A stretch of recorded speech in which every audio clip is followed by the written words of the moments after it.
Good morning and welcome to Beyond the SEAF Model. I'm Jack Kosar. This is effective September 16th, 2024. Let's get started. SEAF signals for this week. We have utilities, consumer staples, and healthcare. Healthcare replacing financials.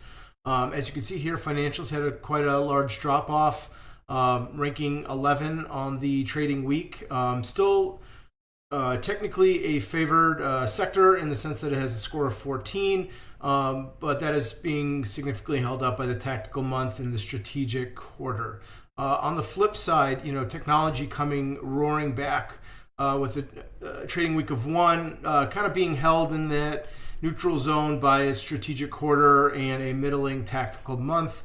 But as we'll show a little bit later, financials and technology seem to have a relationship kind of yin and yang at the moment. Financials for the trading week had a negative 0.86 outflow, and energy for the week had a positive 0.8 inflow. So seemingly mirroring each other. Still kind of seeing a little bit of that rotation in the top 5 or 6. Healthcare back in after a brief hiatus. Again, being relatively just overall strong across the board.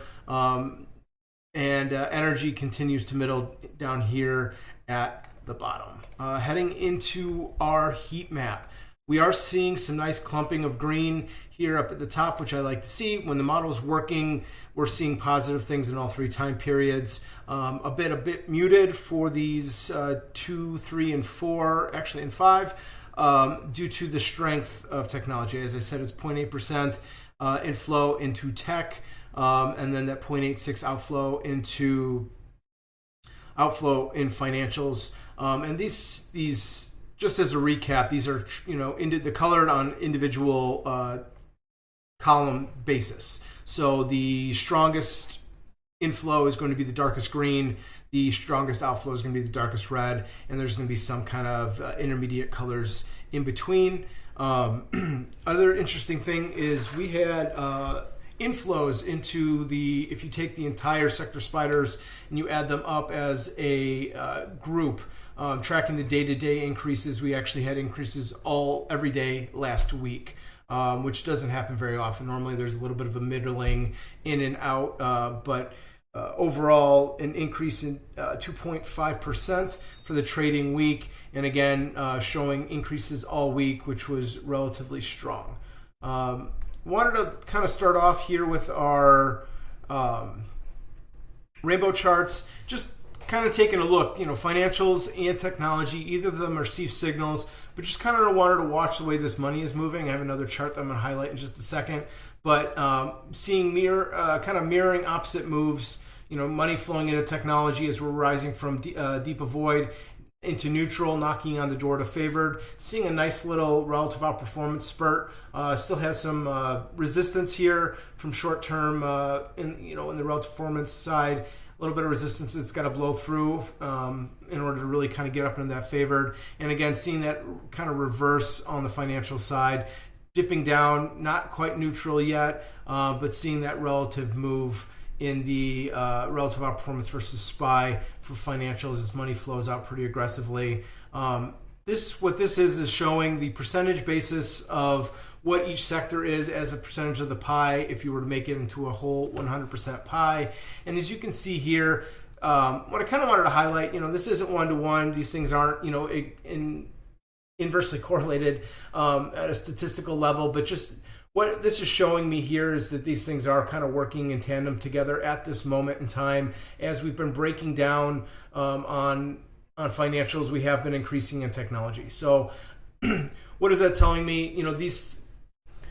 The reason we have SEAF is we really believe that this model, shows that the way money is moving around these various sectors. And a lot of times we can see, and here this is a good case, where money flowed out of a particular sector and it looks like it almost directly flowed into another. So do I know that for sure? No. Am I tracking dollar to dollar with a pin number? I am not. But just looking at the way these charts are flowing, like I showed earlier with the rainbows, we are seeing these kind of corresponding moves, which makes us feel that we have our finger on the pulse in terms of where money is going when we look at the SEAF model.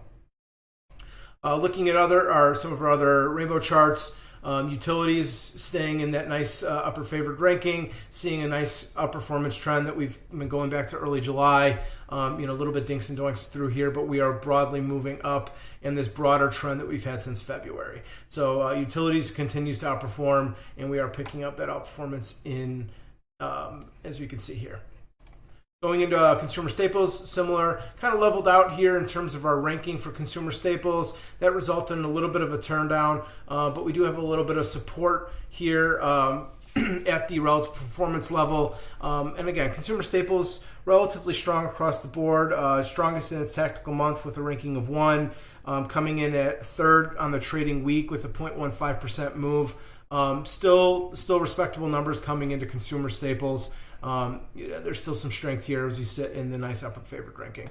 Last but actually least, ranking with a score of 10, 11, and 10 in the trading, tactical, and strategic quarter is energy. Energy remains weak. Money still flowing out of energy. The flow is a negative 0.39%, which is a relatively strong flow, and specifically strong in the sense that it was the second weakest flow for the week outside of financials. Energy still a place to avoid. I know that there's been a little bit of calls of, hey, when does this become cheap enough to purchase? As of right now, money is still aggressively flowing out of energy, and it's sitting in that deep avoid. And SEAF continues to tell us that that's the place not to be. That is all I have for this week. I look forward to breaking down the SEAF model with you all next week. And